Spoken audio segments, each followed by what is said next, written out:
Hi guys, welcome back to Ode Enders. I apologize for the 4 or 5 month hiatus of this channel. Unfortunately, I couldn't find time to record these videos. I've been very busy these past 4 or 5 months, and I record these videos in my free time, which I haven't had much of, like I mentioned, in these 4 to 5 months. Hopefully that ends today though. I'm going to try to stay more consistent with these fragrance videos because you guys have been asking, you guys have been wanting me to make these, and I really do appreciate that. The support for this channel has really caught me off guard. Even though I've only uploaded a few videos, people really seem to enjoy them, and thank you so much for that. In today's video, we're going to be talking about 5 spring fragrances that I am personally excited to wear from my own collection. I will include like links or whatever to I can find for these fragrances in the description. None of this is sponsored. All of these bottles you see here I have tested, and they're part of my own collection, and I just want to share this with all of you. The first fragrance I'm going to share with you today is Guerlain Neroli Outre Noir. In the background footage, let me know if you like this bottle sort of showcase that I thought of, where I show you the bottles up close. I was having trouble actually holding the bottle up to the camera, so I said, you know what? Let me try this. So let me know what you think in the comment section. As you can tell, I love this fragrance a lot, because those of you with keen eyes that understand Guerlain and what they do in their history will notice that I have a B bottle of Guerlain Neroli Outre Noir. Just got this recently. If you don't know what a B bottle is, it's a beautiful tradition Guerlain holds where you can contact them and say, hey, I love this fragrance, let's put it in a special bottle. And it's awesome. I really love Guerlain. I own maybe like 15 Guerlain fragrances. It's a problem, okay? Guerlain's way too good. Now, Neroli Outre Noir is a beautiful, very high quality Neroli fragrance. Unfortunately, it's very pricey. I think 100 ml runs for about $425 US. Yeah, we'll get into ridiculous fragrance pricing in another video, and there will be cheaper options in this video, don't worry.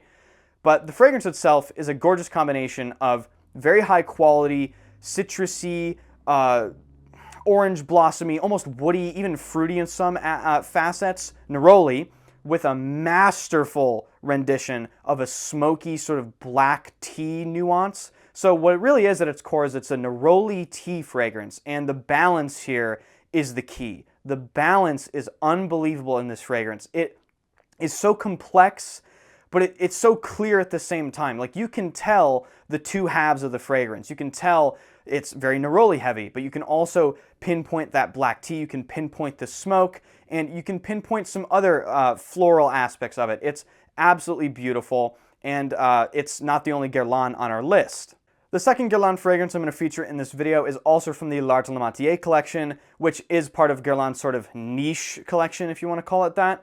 It's Herbes Troublantes. Maybe I'm butchering that pronunciation. If you're French, you're going to have to let me know in the, the comment section. Herbes Troublantes is a fragrance that I'm kind of new to, but I do really enjoy it. I actually just got it a couple days ago after sampling it. This is a absolutely gorgeous, very simplistic green, sort of almost soapy, musky fragrance. There's thyme and rosemary and mint.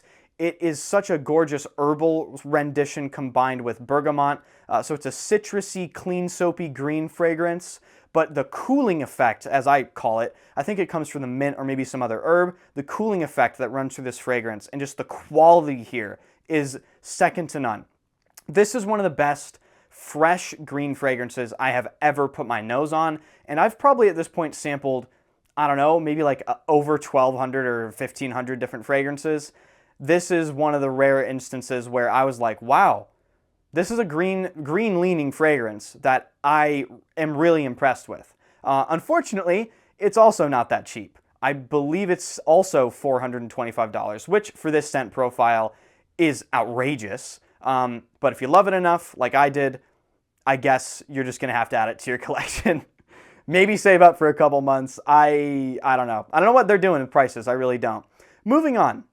Up next is a far more reasonably priced fragrance from Chanel, the venerable Chanel Platinum Egoiste. If you're into fragrances at all and you've watched really any list videos on YouTube from any content creator, you've probably come across Chanel Platinum Egoiste, but it's for a good reason.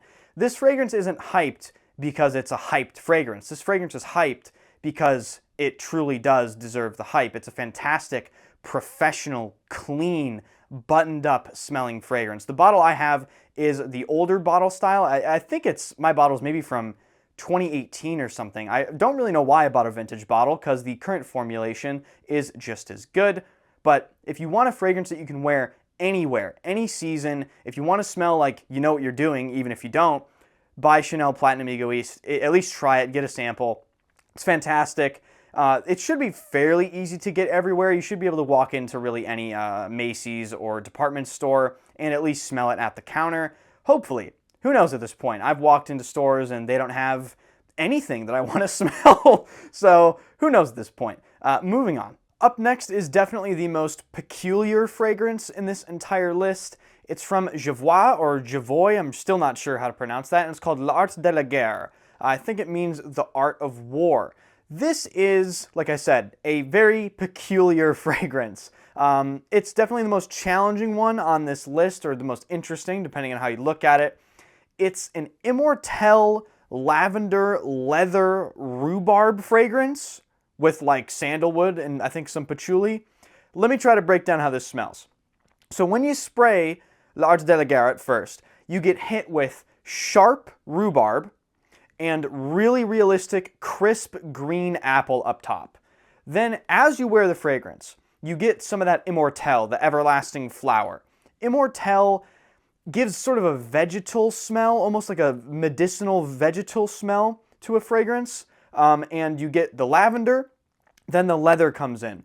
It's an herbal, medicinal, rhubarby, citrusy fragrance. Very strange, very peculiar, but it smells fantastic. Out of all the fragrances in this list, do not blind buy this fragrance. Definitely sample it. I wouldn't consider it to be like offensive or anything. It's just strange. Like most people have never smelled rhubarb with Immortelle and patchouli and leather. It's very interesting. I like to wear this on rainy days. I think it fits really well for that sort of thing. It just has that sort of vibe. So if you're looking for a more unique fragrance to wear, and you can wear this all season, all seasons, definitely check out Javoy or Javois, L'Art de la Guerre. And the last fragrance on this list is from the house of Diptyque, a beautiful French brand that does these awesome bottles with great artworks on the front and back.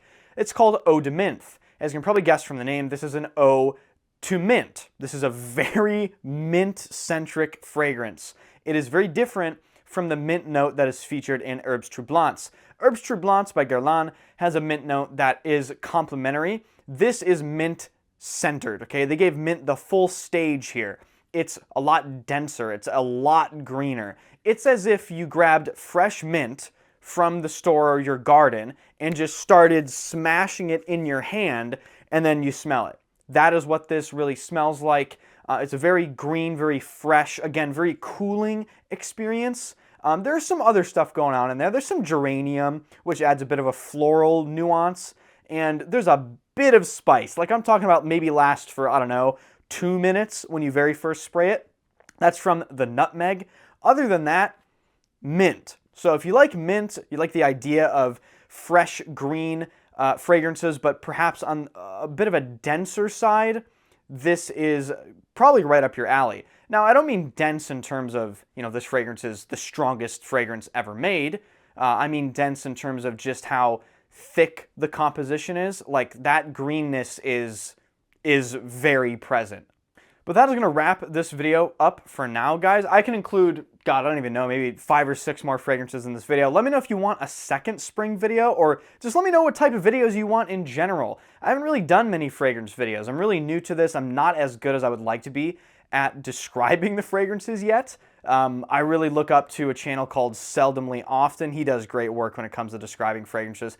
Trying to get like you, okay? Trying to get like you, Seldomly Often. I'll link his channel in the description.